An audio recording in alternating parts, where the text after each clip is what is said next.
Hello friends, welcome back to my channel.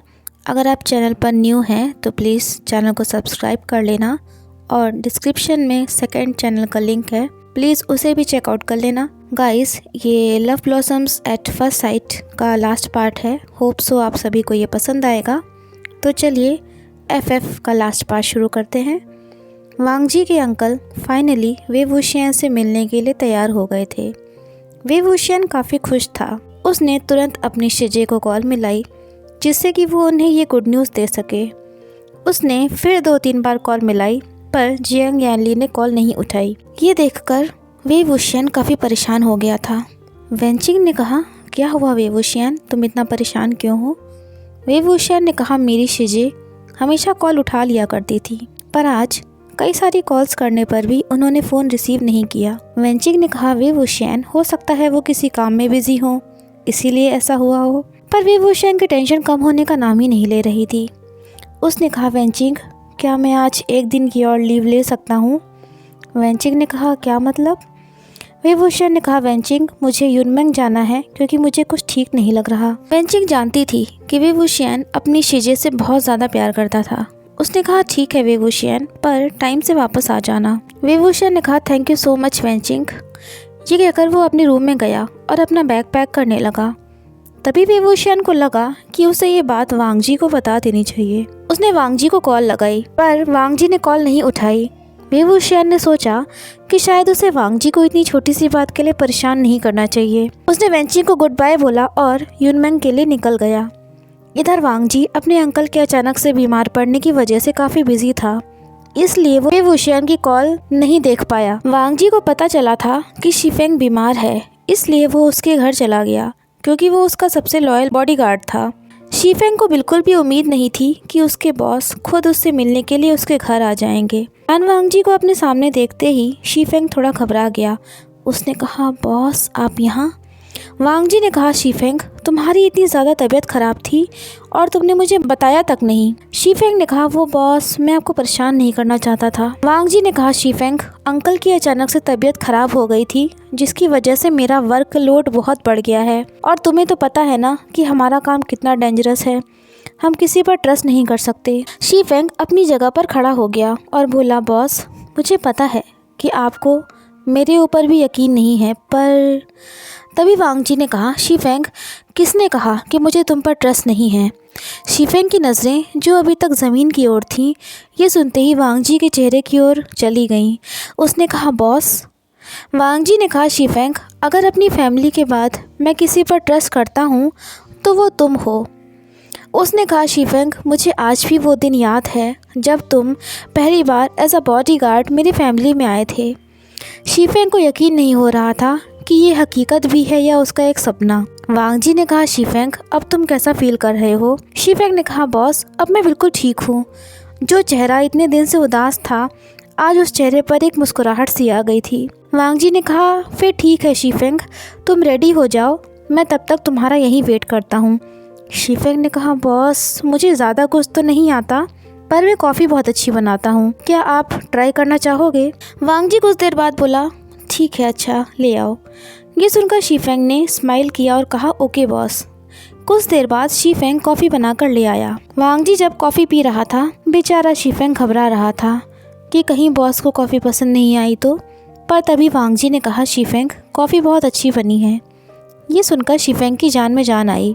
थोड़ी देर बाद शीफेंग ready हो गया और वांग जी और वो दोनों वहाँ से निकल गए। कार जब मैंशन की ओर बढ़ रही थी तभी वांग जी ने अपना फ़ोन निकाला। वे वुशियन की मिस्ड कॉल पड़ी हुई थी। वांग जी ने तुरंत कॉल बैक की पर वे वुशियन का फ़ोन स्विच ऑफ बता रहा था। वो बहुत परेशान हो गया। तभी उसके फ़ोन पर एक अननोन नंबर से कॉल आई। वांग जी को लगा कि शायद वो कॉल वेइंग ने की होगी पर वो कोई और था। उसकी आवाज़ सुनते ही वांग जी तुरंत पहचान गया कि वो वेंचाओ था। वेंचाओ हंसा और बोला, और लान वांग जी कैसे हो? वांग जी गुस्से में बोला, वेंचाओ तुमको ये नंबर कहाँ से मिला? ये सुनकर वेंचाओ ज़ोर से हंसा और बोला, लान वांग जी वे वुशियन की कॉल स्विच ऑफ जा रही है ना? ये सुनते ही मानो वांग जी के पैरों की तली ज़मीन खिसक गई हो। वो बोला, वेंचाओ तुम्हें वे वुशियन के बारे में कैसे पता? पर बीच में ही वेंचाओ बोला कि लान वांग जी तुम्हें वे वुशियान को अकेले नहीं छोड़ना चाहिए था। शीफेंग ये सब देख रहा था। वो बोला, बॉस किसकी कॉल है और आप इतना ज़्यादा परेशान क्यों लग रहे हो? वांग जी चिल्लाते हुए बोला, वेन चाओ, अगर वे वुशियान को कुछ भी हुआ ना तो मैं। पर तब तक वेन चाओ ने कॉल काट दी। वांग जी के फेस के एक्सप्रेशंस चेंज हो गए थे। शीफेंग ने कहा, बॉस क्या हुआ? वांग जी ने कहा, शीफेंग कार को यू टर्न लो। शीफेंग को कुछ समझ में नहीं आ रहा था, पर वो वांग जी के चेहरे पर घबराहट और गुस्से दोनों को देखकर कुछ नहीं बोला। वांग जी ने कहा, शीफेंग कार लव ब्लॉसम्स रेस्टोरेंट की ओर ले चलो। शीफेंग वांग जी के अकॉर्डिंग करता चला गया। रेस्टोरेंट के बाहर कार रुकते ही वांग जी गेट ओपन करके रेस्टोरेंट के अंदर की ओर भागा। शीफेंग भी जल्दी से वांग जी के पीछे पीछे चला गया। शाम का 6 बज चुका था। वे वुशियान का फ़ोन अभी भी स्विच ऑफ बता रहा था। वांग जी अंदर जाते ही वे वुशियान को इधर उधर ढूंढने लगा और आवाज़ देने लगा। वेंचिंग ने कहा, क्या हुआ मिस्टर वांग जी, आप अचानक से यहाँ? पर मानो वांग जी को वेंचिंग की आवाज़ सुनाई ही ना दे रही हो। अभी वो वेंचिंग के पास गया और बोला, वेइंग कहाँ है? वेंचिंग ने कहा, मिस्टर वांग जी, क्या वे वुशियान ने आपको नहीं बताया था? वांग जी ने कहा, क्या नहीं बताया था उसने मुझे? शीफेंग वांग जी को काम डाउन करने की कोशिश कर रहा था, पर वांग जी लगातार पैनिक होता जा रहा था। वेंचिंग ने कहा, मिस्टर वांग जी, वे वुशियान तो अपनी सिस्टर से मिलने युनमेंग गया है। ये सुनते ही वांग जी अपने माथे पर हाथ रखा और कहा, वेइंग ने मुझे कॉल की थी पर मैं उसकी कॉल नहीं उठा पाया और अब उसका फ़ोन स्विच ऑफ जा रहा है। वेंचिंग ने कहा, क्या फ़ोन स्विच ऑफ जा रहा है? वांग जी ने वेंचिंग को आगे और कुछ नहीं बताया क्योंकि वो उसे परेशान नहीं करना चाहता था। वो बोला, शीफेंग, तुम मिस जियांग को युनमेंग छोड़ने गए थे ना, तो तुम्हें उनके घर का एड्रेस तो पता ही होगा। शीफेंग ने कहा, हाँ बॉस, मुझे पता है। इस बीच में वेंचिंग ने भी वे वुशियान और जियांग यानली को कॉल मिलाई, पर एक का फ़ोन स्विच ऑफ था और एक ने कॉल नहीं उठाई। उसने कहा, मिस्टर वांग जी, आप परेशान मत होइए, वे वुशियान ठीक होगा। वांग जी ने कहा, मिस वेन, अगर आपकी मिस जियांग से कोई बात हो तो प्लीज़ मुझे ज़रूर बताइएगा। और ये कहकर उसने अपना नंबर वेंचिंग को दे दिया। ये कहते ही वो वहाँ से शीफेंग के साथ निकल गया। वांग जी का दिल किसी अनहोनी के डर से बेचैन हो रहा था। शीफेंग को उसने पूरी बात बता दी थी। वो दोनों स्पीड में युनमेंग की ओर बढ़ रहे थे। फाइनली जियांग यानली का घर आ ही गया। वांग जी जल्दी से कार से उतरा और डोर बेल रिंग करने लगा। रात का 9 बज चुका था। वांग जी डोर बेल बजाता ही जा रहा था। शीफेंग चाहते हुए भी कुछ नहीं कर पाया। तभी डोर ओपन हुआ। वो कोई और नहीं, वे वुशियान था। वे वुशियान को नहीं पता था कि वांग जी अचानक से उससे मिलने यहाँ आ जाएगा। उसने कहा, इतनी रात में कौन आया है और पता भी नहीं है उसको कि बेल ख़राब है, सुनाई नहीं दे रही है, बजाते ही जा रहा है। वो तो मुझे लगा कि कोई गेट पर है, तभी मैं यहाँ पे आया। पर तभी वांग जी को अपने सामने देखकर वो काफ़ी चौंक गया था। उसने कहा, वांग जी, तुम यहाँ? वांग जी ने गहरी सांस भरते हुए कहा, वे वुशियान, तुम ठीक तो हो ना? तुम्हारा फ़ोन स्विच ऑफ क्यों था? तुम्हें पता भी है मैं कितना परेशान था। शीफेंग ये सब देख रहा था। वो जानता था कि उसके बॉस वे वुशियान से कितना ज़्यादा प्यार करते हैं। तभी पीछे से जियांग यानली की आवाज़ आई। उसने कहा, आशियान, तुम इतनी देर से बाहर क्या कर रहे हो? तभी उसकी नज़र वांग जी पर पड़ी। जियांग यानली को अपने सामने देखकर वांग जी वेइंग से थोड़ा दूर खड़ा हो गया। जियांग यानली ने कहा, मिस्टर वांग जी, आप यहाँ, वो भी इतनी रात में, और शीफेंग, तुम भी यहाँ आए हुए हो? उसने कहा, प्लीज़ आप सब बाहर मत खड़े रहिए, अंदर आ जाइए। वांग जी और शीफेंग काफ़ी ऑकवर्ड फील कर रहे थे। तभी वेइंग ने उसका हाथ पकड़ते हुए कहा, वांग जी, प्लीज़ अंदर चलो ना, और शीफेंग, तुम भी, आज तुम लोग भी मेरी शीजे के हाथ का खाना ज़रूर खाना और बताना कैसा बना है। ये सुनते ही जियांग यानली हंसी और बोली, आशियान, तुम भी ना। जब वो सब अंदर पहुँचे तो Jiang Cheng already dinner table पर बैठा हुआ था। वांग जी और शीफेंग को अचानक से अपने सामने देखकर वो अपनी जगह से खड़ा हो गया और धीरे से बोला, शीजे, ये कौन है? ये सुनकर जियांग यानली बोली, आचंग, पहले हम सब डिनर टेबल पर बैठ जाएं, फिर हम बात करते हैं। जियांग चेंग अपनी सिस्टर जियांग यानली से बिल्कुल अलग था नेचर में, पर वो अपनी सिस्टर की सारी बात मानता था। वांग जी वे वुशियान के बगल में ही बैठा हुआ था। वेइंग ने टेबल के नीचे वांग जी का हाथ पकड़ रखा था। जियांग यानली ने सबको डिनर सर्व किया। शीफेंग और वांग जी अभी भी हेजिटेट कर रहे थे। जियांग यानली ये बात समझ गई थी। उसने कहा, आचंग, क्या तुम हमारे गेस्ट के बारे में जानना नहीं चाहोगे? ये सुनकर वेइंग और जियांग चेंग अपनी शीजे की ओर देखने लगे। जियांग यानली ने कहा, आचंग, ये है मिस्टर लानवांग जी, हमारे आशियान के बॉयफ्रेंड और ये है मिस्टर शीफेंग, मिस्टर वांग जी के बॉडीगार्ड। जियांग चंग ये सुनते ही चौंक गया। उसने कहा क्या? जियांग याली ने कहा आचंग ये सच है। वेंग चाहता था कि वे तुमसे मिलकर ये सारी बात सामने बताए। जियांग चंग का फेस सीरियस सा हो गया। उसने कहा शिजे मुझे इसमें कोई प्रॉब्लम नहीं है, लेकिन बस हमारा वेंग खुश रहना चाहिए। वे वुशियान को अभी भी यकीन नहीं हो रहा था कि जियांग चंग इतनी आसानी से कैसे मान गया। वांग जी का फेस रेड हो गया था। डिनर के बाद वांग जी ने जियांग यानली से कहा कि उससे कुछ बात करनी है। जियांग चंग अपने रूम में सोने चला गया था। गेस्ट रूम में वांग जी, शीफेंग और वे वुशियान बैठे थे और जियांग यानली का वेट कर रहे थे। कुछ देर बाद जियांग यानली रूम में आई। वांग जी ने कहा मिस जियांग मुझे आपसे एक बात कहनी है। जियांग यानली के फेस पर हल्की सी स्माइल थी। उसने कहा हाँ बोलिए मिस्टर वांग जी, आप क्या कहना चाहते हैं? वांग जी ने कहा मिस जियांग मेरे अंकल वे वुशियान और आपसे मिलना चाहते हैं। ये सुनकर जियांग यानली स्माइल करते हुए बोली अरे ये तो बहुत ही अच्छी बात है। वांग जी के दिल की धड़कन बहुत तेज़ हो गई थी। उसने कहा लेकिन मिस जियांग मैं चाहता हूँ कि आप ये जान लें कि हमारी फैमिली का क्या काम है। जियांग यानली बहुत ध्यान से वांग जी की बातों को सुन रही थी। वेंग वांग जी के हाथ पर अपना हाथ रखता है और उसकी ओर देखकर स्माइल करता है। वांग जी कहता है मिस जियांग मैं एक माफिया हूँ। ये सुनकर जियांग यानली चौंक गई। उसने कहा मिस्टर वांग जी क्या मतलब है आपका? वांग जी घबरा गया था ये सोचकर कि न जाने जियांग यानली क्या सोचेगी उसके बारे में। तभी बीच में वे वुशियान बोला शिजे वांग जी कोई गलत काम नहीं करता है और मैं वांग जी से बहुत प्यार करता हूँ, लेकिन अगर आप।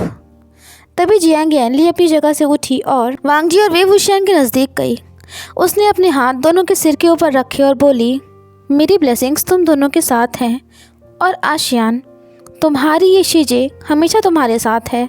शीफेंग भी खुश था अपने बॉस को खुश देखकर। वांग जी और शीफेंग तो रात में ही वापस जाना चाहते थे, पर जियांग यानली ने कहा था कि वो लोग यहीं रुक जाएं। सुबह वेंग और जियांग यानली उनके साथ ही उनके अंकल से मिलने चलेंगे। शीफेंग दूसरे रूम में लेटा हुआ था और वांग जी वे वुशियान के रूम में था। वांग जी काफ़ी ऑकवर्ड फील कर रहा था। वेंग ने कई बार उससे कहा कि वो बेड पर लेट जाए, पर वांग जी खड़ा हुआ था। तभी वेंग ने वांग जी का हाथ पकड़ा और उसको लेकर बेड पर बैठ गया। उसने वांग जी का चेहरा अपनी ओर घुमाया और कहा वांग जी अब बताओ मुझे तुम अचानक से इतनी रात को यहाँ क्यों आए और तुम इतना परेशान क्यों थे? वांग जी ने वे वुशियान की आंखों में देखते हुए कहा वेंग मैं तुम्हारी कॉल रिसीव नहीं कर पाया था। फिर जब मैंने तुमको दोबारा कॉल की तो तुम्हारा फ़ोन स्विच ऑफ बता रहा था। तभी मेरे पास वेंचाओ की कॉल आई। उसने तुम्हारे बारे में बात कही। मुझे लगा कि उसको तुम्हारे बारे में कैसे पता और कहीं उसने तुम्हारे साथ कुछ गलत तो नहीं कर दिया। ये सब सोचकर मैं बहुत ज़्यादा घबरा गया था। उसके बाद मैं रेस्टोरेंट गया। वहाँ पे वेंचिंग ने मुझे बताया कि तुम युनमंग आए हुए हो अपने शिजे से मिलने के लिए। ये सब कहते कहते वांग जी की आंखों में आंसू आ गए थे। वेंग ने जैसे ही ये देखा उसने वांग जी को तुरंत अपने गले से लगा लिया और उसकी पीठ को सहलाने लगा। वांग जी ने कहा वेंग मैं तुम्हें नहीं खो सकता हूँ, मैं तुमसे बहुत प्यार करता हूँ। वेंग ने स्माइल किया और कहा वांग जी मैं कभी तुमसे दूर नहीं होऊंगा। अगली सुबह जियांग यानली और वे वुशियान अच्छे से तैयार हो गए थे शीफेंग और वांग जी के साथ जाने के लिए। वे वुशियान ने वांग जी को बता दिया था कि उसका फ़ोन इसलिए स्विच ऑफ हो गया था क्योंकि अचानक से उसका फ़ोन रास्ते में गिर गया था और उसके बाद वो ऑन नहीं हुआ, इसीलिए वो स्विच ऑफ बताता जा रहा था। जियांग चंग उनके साथ नहीं जा रहा था। फाइनली वो सब वहाँ से निकल गए लांशरेन से मिलने के लिए। कार जैसे जैसे मेंशन की ओर बढ़ रही थी वेंग का दिल बेचैन होता जा रहा था। तभी वांग जी ने उसके हाथ पर अपना हाथ रखा और बोला वेंग हम बस पहुँचने ही वाले हैं। पर जैसे ही वो सब मेंशन के नज़दीक पहुँचे शीफेंग ने अचानक से कार रोक दी। वांग जी ने कहा क्या हुआ शीफेंग? शीफेंग ने कहा बॉस मुझे कुछ ठीक नहीं लग रहा, आज एक भी बॉडीगार्ड क्यों नहीं दिख रहे? वांग जी ने ये सुनते ही अपनी गन निकाल ली, साथ ही शीफेंग ने भी। जियांग यानली ये सब देख रही थी पर वो बोली कुछ नहीं क्योंकि वो अपने भाई पर यकीन रखती थी कि वो एक गलत इंसान को कभी भी नहीं चूज़ करेगा। वांग जी ने कहा वेंग और मिस जियांग आप दोनों यहीं रुको। तभी वेंग ने वांग जी का हाथ पकड़ लिया और कहा प्लीज़ वांग जी मत जाओ, मुझे डर लग रहा है। वांग जी ने कहा वेंग परेशान मत हो, मैं अभी वापस आता हूँ। बहुत मुश्किल से वेंग ने उसका हाथ छोड़ा। वांग जी और शीफेंग धीरे धीरे दरवाजे के अंदर की ओर बढ़ने लगे। तभी उन पर फायरिंग होने लगी। वांग जी और शीफेंग ने बैक फायर करके उन लोगों को मार दिया। वेंग को गन की आवाज़ सुनाई दे गई थी, साथ ही जियांग यानली को भी। वेंग के दिल की धड़कन तेज़ होती जा रही थी। उसने कहा, शीजे प्लीज़ आप यहीं रुको। जियांग यानली ने कहा, आशियान प्लीज़ मत जाओ ना, तुम्हारे पास तुम्हारी सेफ्टी के लिए कुछ भी नहीं है। वेंग ने कहा, शीजे आपके आशियान को कुछ भी नहीं होगा। ये सुनकर वो कार का दरवाज़ा खोलकर निकल गया। वांग जी और शीफेंग मैंशन के अंदर जैसे ही गए, वो अपने सामने का सीन देखकर शॉक्ड हो गए। वेन चाओ ने उसके अंकल और भाई के सिर पर गन लगा रखी थी, साथ ही सुशे भी था। वेन चाओ ज़ोर से हंसा और बोला, वेलकम मिस्टर वांग जी, हम सब आप ही का वेट कर रहे थे। वांग जी अपनी गन लेकर आगे बढ़ने लगा। तभी वेन चाओ ने गन को प्रेस करते हुए कहा, लान वांग जी, तुमने अगर एक कदम भी आगे बढ़ाया तो अपने अंकल और अपने भाई को खो दोगे। शीचेन बोला, वांग जी तुम हमारी फिक्र मत करो।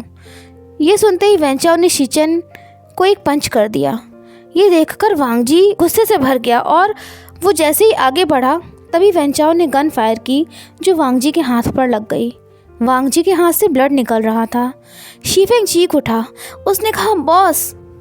वेन चाओ ने कहा, वांग जी अगली गोली तुम्हारे सीने पर लगेगी। वांग जी खुद को बहुत लाचार महसूस कर रहा था। तभी उसकी नज़र एक बॉडीगार्ड पर पड़ी जो वेन चाओ के बगल में खड़ा हुआ था।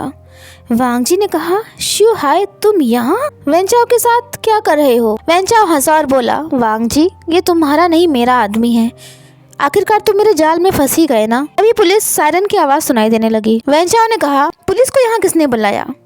वो काफ़ी गुस्से में आ गया था। तभी उसे दरवाजे पर वे वुशियान नजर आया। उसने उस पर फायर कर दी, पर तभी बीच में जियांग यानली आ गई और वो गोली उसके लग गई। ये देखते वेंग के मुंह से चीख निकल गई। इधर शीफेंग और वांग जी ने वेन चाओ, सुशे और उसके आदमियों पर फायर की और उन सभी को मार दिया। पुलिस नहीं आई थी, बल्कि जियांग यानली ने अपने फ़ोन में पुलिस सायरन का साउंड बजाया था। वेंग रोता जा रहा था। जियांग यानली बेहोश हो गई थी। उसने कहा, शीजे प्लीज़ अपनी आंखें खोलिए ना, आप मुझे ऐसे छोड़कर नहीं जा सकती हो। वांग जी भागकर वेंग के पास गया। उसने कहा, शीफेंग तुरंत एम्बुलेंस को कॉल करो। जियांग यानली को हॉस्पिटल ले जाया गया। वांग जी अपना दर्द भूल गया था। शीचेन और उसके अंकल घर पर ही रुके हुए थे। वांग जी वेंग को समझा रहा था कि उसकी शीजे को कुछ भी नहीं होगा। जियांग यानली का ऑपरेशन हो गया था और साथ ही वांग जी का ट्रीटमेंट भी। 2 दिन बाद जियांग यानली को होश आया। अपनी शीजे को होश में आया देखकर वेंग के खुशी के आंसू निकल आए। उसने जियांग यानली को गले से लगा लिया। जियांग चांग भी युनमेंग से आ गया था।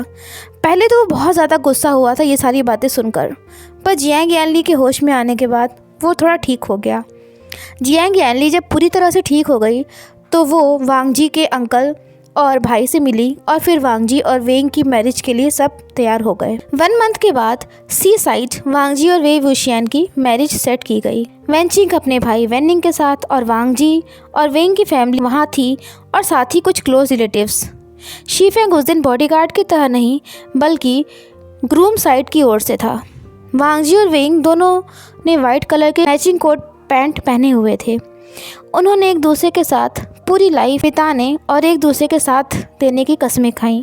फिर फाइनली उन्होंने सबके सामने किस किया। वांग जी और वेंग हमेशा के लिए एक दूसरे के हो गए।